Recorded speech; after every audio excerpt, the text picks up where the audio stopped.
Bonjour à toutes et à tous, j'espère que vous allez très bien, que vous avez passé une excellente nuit. Alors, nous allons commencer avec le coup de mon week-end de ce matin avec le gold. Le gold dont on avait parlé hier, le gold se situe toujours dans sa zone de consolidation depuis le lundi. D'accord. On avait parlé également de cette zone qu'il fallait franchir pour aller chercher la résistance spéciale. Alors, j'ai effacé, sinon j'ai supprimé le grand support haussier Daily, d'accord, juste pour mettre en avant ce support haussier, d'accord, que nous avons ici avec cette zone ici, ça forme un triangle ascendant, d'accord. Et hier, je me rappelle bien, je parlais de cette mèche que nous avons eue et ça nous annonçait un rebond et effectivement, le rebond est actuellement en cours. Donc, je disais hier de prendre la position à l'achat sur le gold. Donc là, actuellement, notre premier objectif, c'est cette zone-là. Alors, je pense quand même qu'il est toujours possible parce que là, je suis sur le graphique H4. Et si vous regardez bien les sommets que vous avez ici, ces sommets sont de plus en plus bas. Donc, il est possible de prendre une position et d'aller en achat du moins, d'accord, pour voir s'il n'y a pas une petite résistance spéciale qui peut nous servir. Sinon, servir à ceux qui n'avaient pas pris la position, voilà, à l'achat. Donc, voilà ce que vous avez. Donc, on a également cette résistance spéciale en H1. Donc là, ça nous forme un triangle symétrique. D'accord? Triangle symétrique. Et comme vous le voyez, on n'a plus d'espace. Il n'y a pas assez d'espace. Donc, ça va forcément sortir tôt ou tard, soit par le haut, soit par le bas. Celui qui n'avait pas pris l'achat depuis le rebond en H4, d'accord, devra attendre la clôture au-dessus de cette petite résistance H1 qu'on vient de tracer ici pour pouvoir entrer dedans et aller chercher la zone qu'on a identifiée le week-end passé. Donc les 1498, sinon carrément les 1500. Donc nous allons surveiller. Donc n'oubliez pas, c'est une résistance spéciale, ça peut toutefois rebondir. Donc nous allons voir comment ça va réagir sur cette zone et chercher à prendre la position si possible. Donc le gold, c'est vraiment à surveiller parce que si ça sort de sa zone de consolidation, on risque d'avoir un grand mouvement. Voilà. Donc voilà l'analyse sur le gold.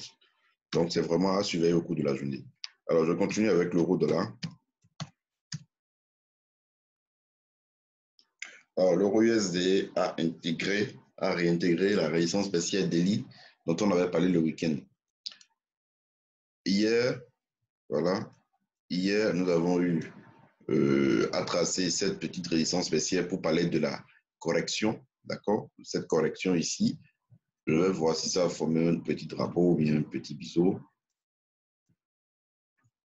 Voilà.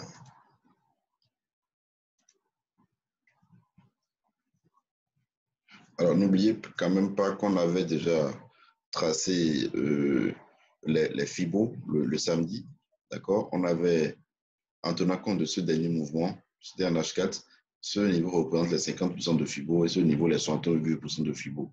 Donc, il n'est pas impossible de retrouver le prix, que le prix corrige jusqu'à ce niveau, si possible même sur le support haussier, pour mieux rebondir. Donc, c'est ce que nous allons surveiller.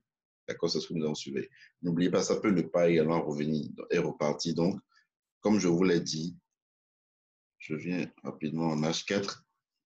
Voilà, après cette forte consolidation, après cette forte accélération du moins haussière, c'est normal qu'on assiste à cette correction. D'accord, c'est normal qu'on assiste à cette correction. Donc, nous allons voir comment ça va réagir. Ici, on avait une résistance qui va jouer le rôle de support. Donc, avant d'aller chercher les 50% de Fibo, il faudrait qu'on passe en dessous de ce niveau également. Donc, là également, c'est à surveiller. Maintenant, on a tracé ce drapeau descendant, d'accord? Donc, la cassure de ce drapeau descendant pourra également donner le top pour la continuation de la hausse. Donc, pour le moment, je n'ai pas de position sur l'euro-dollar. Donc, je pense qu'il serait mieux d'attendre qu'on passe au-dessus pour prendre la position à l'achat ou carrément qu'on ait une très bonne correction. Là, ça va nous donner un très bon point d'entrée à l'achat. D'accord? Je vais ajouter Ishimoku pour voir. Voilà. Donc, actuellement, le prix est en train de travailler la Kijun ici. D'accord? La Kijun peut repousser le prix. Déjà qu'on a des mèches en dessous de la Kijun, du plat Kijun. Donc, je pense que ça peut également représenter un signal d'achat. Donc, toutefois, comme je l'ai dit, nous avons un drapeau avec avec le chartisme, nous avons un drapeau descendant, d'accord? Dans la cassure par l'euro pour nous donner le top pour la continuation de cette hausse-là. Donc, il faudrait vraiment être vigilant. Je pense que le mieux serait vraiment de... Bon, ce qu'on souhaitait, hein, ce qu'on souhaite, serait de voir le prix revenir sur les 50% pour mieux prendre pour mieux accélérer après. Mais bon, nous allons surveiller et voir comment ça va se passer. Donc voilà ce qu'on peut dire sur l'euro-dollar. Comme je vous l'ai dit, je suis haussier. Avant de chercher à vendre l'euro-dollar, il faudrait qu'on repasse en dessous de ce support aussi qu'on a tracé en H4 ici. Voilà. Là, on sait que bon, c'est la continuation de la grande tendance baissière qu'on a eu à tracer ici. Voilà. Donc, on surveille. Alors, je continue. GBP USD, on n'a pas parlé de ça. Parce que, comme je l'ai dit la dernière fois, à cause des négociations sur le Brexit, voilà, il faut faire attention sur le GBP USD. Chaque jour avec son événement, avec les nouveautés, d'accord. Hier, j'ai lu sur France 24 que les députés ont accepté l'accord, un truc du genre, donc je n'ai pas vraiment fait attention. Mais quand même, soyez très vigilants parce que ça peut partir à tout moment, chuter comme baisser à tout moment. Alors, je vais voir rapidement.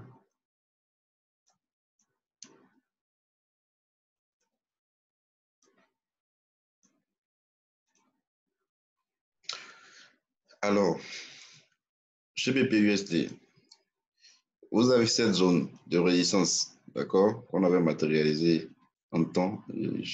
Un instant, voilà.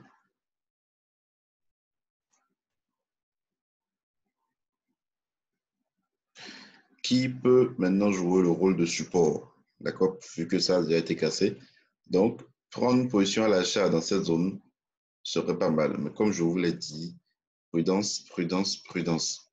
D'accord, GBP USD, prudence. Toutes les GBP, toutes les paires en GBP, soyez prudents parce que avec le Brexit, on ne sait pas la direction que ça va prendre. Il y a un jour, le Parlement britannique va dire quelque chose, le lendemain, vous aurez autre chose, ou bien c'est le Premier ministre qui va dire autre chose. Toutefois, ils nous disent quand même que le 31 octobre, il y aura la sortie du Royaume-Uni de l'Union européenne, de la zone euro. Alors, il faudrait vraiment faire attention parce que ça peut décaler à tout moment. Donc, techniquement, comme je vous l'ai dit, je pense qu'on peut attendre le prix dans la zone ici pour pouvoir prendre la position à l'achat. D'accord, pour pouvoir prendre la position à l'achat. Et également, parce que ça peut ne pas venir, également attendre voilà, la cassure de ce sommet que nous avons eu ici pour la continuation de cette hausse-là. Pour le moment, je ne cherche pas de position si je vais PUSD. Donc, soyez vraiment prudent avec les GBP. Voilà. Donc, je n'ai pas vraiment grand chose à dire, à part ce que je viens de vous dire sur GBP USD. Juste la prudence, c'est tout. Je continue avec l'euro JPY. Alors, l'euro JPY est en train de rebondir sur la résistance baissière. Hier, dans le Good Moon Market d'hier, j'avais parlé de ce support aussi, dont la cassure pour nous donner le point d'entrée à la vente. Et effectivement, on a assisté à la cassure et le plan s'est déclenché déjà. Donc, déjà là, nous sommes déjà en train le prix est en train de rebondir sur la résistance daily, c'est-à-dire l'orange ici, la ligne orange que nous avons tracée ici. Je crois qu'en D1, c'est sûr que ça a déjà laissé des mèches. Voilà. Donc, ça peut représenter un très bon rebond à la baisse. D'accord? Je vais vous montrer. Voilà, c'est cette droite-là. Donc, ça peut rebondir, d'accord, à la baisse, comme ce que nous sommes en train d'avoir actuellement. Voilà. Donc, le rebond est effectif, cassure de ce support au CH4, d'accord? Le stop, si vous avez pris la position ici, c'est que vous avez sûrement mis le stop au-dessus de ce sommet. Le TP, voilà, c'est à ce niveau, le TP1, les 120,03, sinon carrément les 120. Ce sera le TP1. Et le TP2 sera en dessous carrément sur ce support-là. Alors, pour le moment, je ne pense pas que ce sera encore bon de rentrer à la vente vu que l'objectif est presque atteint. Bon, nous sommes déjà à 50% de l'objectif. Donc, ce ne serait pas bien de prendre une vente ici actuellement parce que le ratio ne serait pas bien. Donc, il vaut mieux attendre carrément la cassure de ce niveau pour pouvoir rentrer dedans. Donc, voilà. L'euro JPY, on avait parlé de ça hier. Donc, le plan s'est déjà déclenché. L'euro NZD maintenant. Alors, l'euro NZD, le plan s'est parfaitement déclenché comme on l'a prévu hier. Pour ceux qui ont suivi le Good Morning Market d'hier, je vous ai parlé de cette zone ici. Vous voyez, cette zone a parfaitement joué son rôle, ça a repoussé le prix. Donc, nous sommes en train d'assister à un rebond. Je ne pense pas qu'il soit encore tard, d'accord, pour une position à l'achat. En tout cas, tant qu'on sera au-dessus de cette zone, voilà. Bon, un stop de 68 pips. Pour un premier TP à 132 pips, je pense que c'est pas mal. C'est pas mal. D'accord, ce n'est qu'en dessous qu'on peut espérer une vente. Ce n'est qu'en dessous de cette zone de support aussi qu'on peut espérer une baisse sur l'euro NZD. Mais là, je crois qu'il est toujours possible de prendre la position à l'achat parce que là, nous sommes en train d'assister à un rebond. C'est vrai que le meilleur point d'entrée, c'était encore en bas et là, bon, le stop ne serait pas aussi large comme ce que nous avons actuellement. Mais bon, il n'est pas encore tard, encore trop tard. Je pense qu'il est toujours possible de prendre la position à l'achat. Voilà, l'euro NZD. Donc, depuis le dimanche, nous sommes en train de parler de l'euro NZD. Le premier plan s'est déjà déclenché, c'était la cassure de ce support, d'accord? Et le TP1, c'était cette zone-là. Donc, le TP1 a déjà été touché. Donc, le deuxième plan qu'on avait établi, c'était soit on assistait à la cassure de ce support pour la continuation de la baisse, soit on assistait au rebond. Et là, c'est le rebond que nous sommes en train d'avoir. Donc, nous allons surveiller avec attention l'euro NZD. Alors, je continue avec, pour finir, l'euro AUD. On a parlé également de ça hier. L'euro AUD également, pareil. Bon, moi, je surveille l'euro AUD. Bon, je n'ai pas pris ce rebond, d'accord, parce que c'était également un très bon rebond. Vous voyez, ça rebondit, et ici également, ça rebondit. Bon, je n'ai pas pris le rebond, mais bon, je vois.